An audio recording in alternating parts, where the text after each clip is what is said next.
Hi guys, for today's video guys ay gagawa tayo ng binignit or ginataang halo-halo guys. Kamote, malagkit na bilo-bilo, tapos yung ano guys, yung balinghoy, gabi, at saka saging, at saka sago, at saka yung basta yun na guys. So, samahan niyo ako guys, pakita ko sa inyo.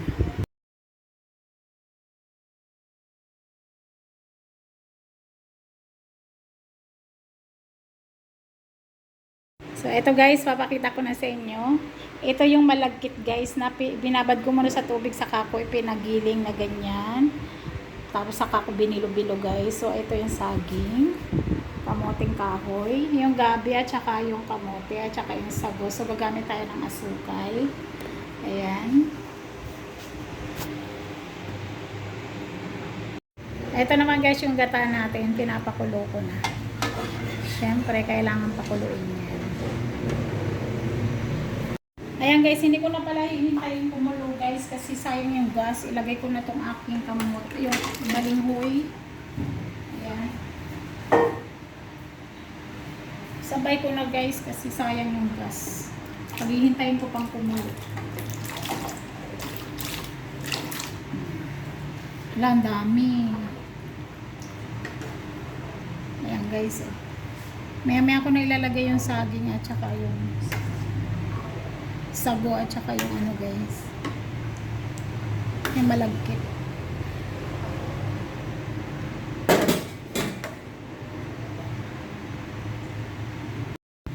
Ayan guys, at medyo malambot na yung ating mga halo-halo dyan. So ilagay ko na tong saging guys. Ay! Ayan. Ang dami talaga nito guys.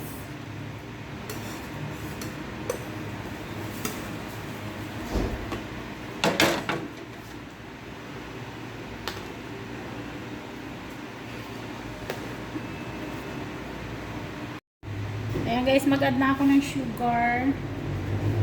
Ayaw nila na masyadong matamis guys.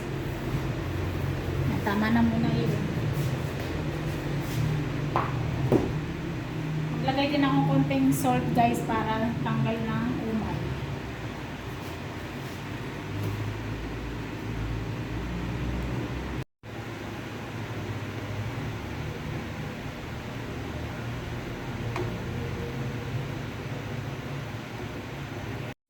Guys, ilagay ko na rin yung aking bilo-bilo kasi medyo mahatagal itong maluto eh.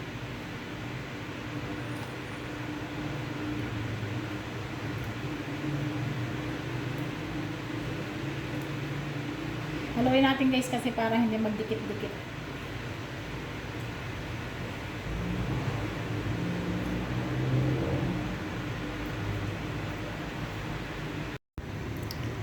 Ayan guys, patuloy pa rin tayo sa paghahalo kasi baka dumikit yung bilo-bilo natin.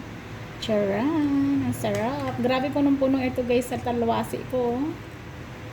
Ayan. Meron pa tayong sago, meron pa tayong gatang huli guys.